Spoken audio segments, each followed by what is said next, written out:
What's up, everyone? Welcome back to The 3 Show. As we mentioned in last week's episode, Louisiana and West Bend both had the opportunity to punch their ticket to the postseason, and they did just that, along with the Roadrunners, who we'll hear from in just a bit. The league also delivered some big finishes on Friday and Saturday night, and the weekend was capped off by all 6 home teams sweeping the day on Sunday. Let's go ahead and dive right on into things. The Sheridan Great Falls series did not disappoint as the Americans put on a show during rodeo weekend, sweeping the Hawks for the first time in over 2 years. Friday's game was the lower scoring affair with a 4-1 final score as netminder Caden Ryder stole the spotlight, stopping 47 of 48 shots for a .979 save percentage. Game 2 was all about Cooper Klaus, who drove the offense in a tight 6-5 win. The assistant captain, now running a 22-game point streak, tallied 2 goals and an assist, including the game winner that sealed the sweep. One of Sunday's home wins saw the Ice Bats come out on top in their lone game of the weekend against New Mexico. The Ice Wolves looked to have the game under control, leading 3-1 early in the second period, but Austin came alive midway through the frame, scoring 3 unanswered goals to take the victory. The win came from depth scoring, as none of Austin's top 5 scorers found the back of the net. Instead, other players stepped up, including Ethan Salter, who notched his second game-winning goal of the season.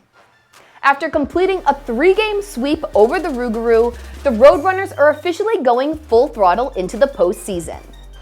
After missing the playoffs last year, we caught up with veteran Will Heskett on what this opportunity means to him in his age-out season.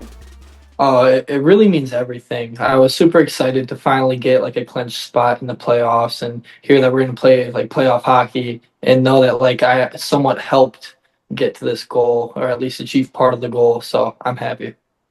And this is your final year playing junior hockey, knowing that, this is your last shot to, earn a Fraser Cup. How does that motivate you and your team around you to, do the best that you can and ultimately try to come out of the Southeast Division? It really just makes every day feel more important than the last. And it helps me push myself and my teammates harder and make sure everyone knows that this is important and it means something to really everyone that's part of it. So yeah, it just makes everyone work harder. And last season, you were also on this Roadrunners team, having played now 2 years under head coach Mike Beavis. How do you think that he has helped you not only develop your game, but also prepare your team to make this playoff push? Well, he's really big on the hard work makes anything possible.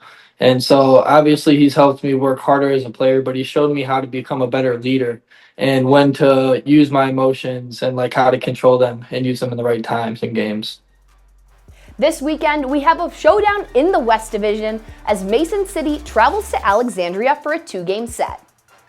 Last year, the Toros had their struggles with the Blizzard, but this season, the narrative has completely flipped and the Toros have dominated all season long. We caught up with Toros forward Luke Gustafson on how the team has been able to be so successful against Alexandria and how they plan to keep that momentum going. I think the buy-in from our group has been great. I think we've been consistent all year, and I think it's an easy game to get up for, especially with our group. I think it's been a while since we played them. It's been 2 months. I mean, the teams obviously look very different now. They've been one of the best teams in the West since the break, and I think it's an easy game to get up for mentally, and I think we've been very consistent against them all year. And looking at the West Division, it's no secret that every point matters in your division. It's always tight from the beginning of the season right up to the end. How has your group kind of been preparing, knowing, that the playoffs are right around the corner? I think that, especially being in a playoff spot right now in 4th place, I think you want to climb the ladder, and that's our mentality coming into this weekend. Obviously Alex sits 3 points above us in the standings, but I think we have to approach it as another game. I mean, it's been, up and down all year for us, and I think that, if we can be consistent, this weekend against them, I think we'll have success. And when you kind of reflect on the journey that your team has kind of had this year, what is something that your team is focusing on, like you said, in order to make sure that you climb those standings and ultimately kind of get that playoff spot that you're looking for?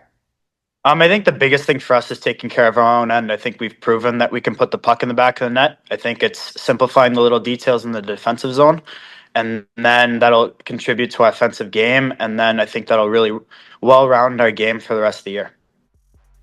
Despite the fact that they've had their struggles with the Toros this year, the Blizzard have been on absolute fire.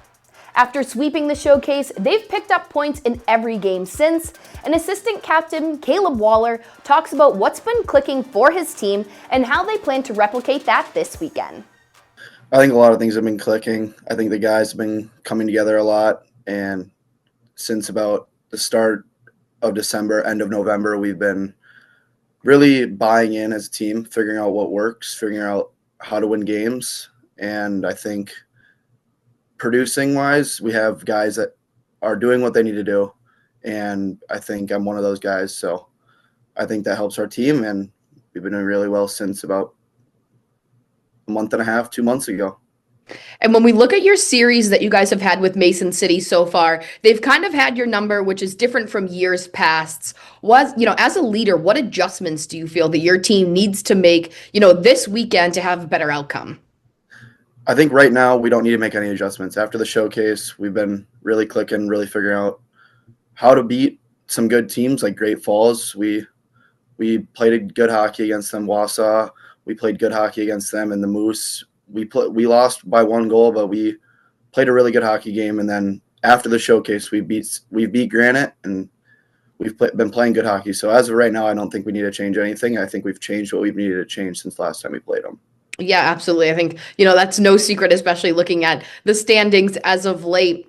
And when we look at your history, you've now played for the Blizzard for 3 seasons. As an assistant captain, how have you been able to help the rookies in the room kind of learn the grind of junior hockey and ultimately, have them be successful for your team?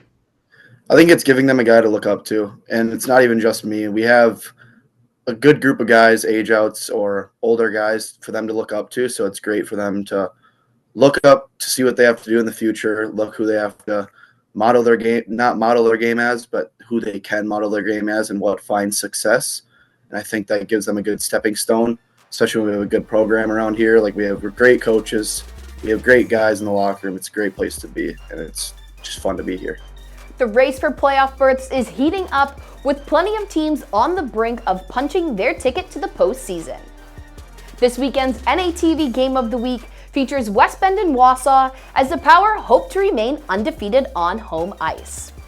Be sure to catch those series and plenty more live on NATV, and as always, we'll see you next week.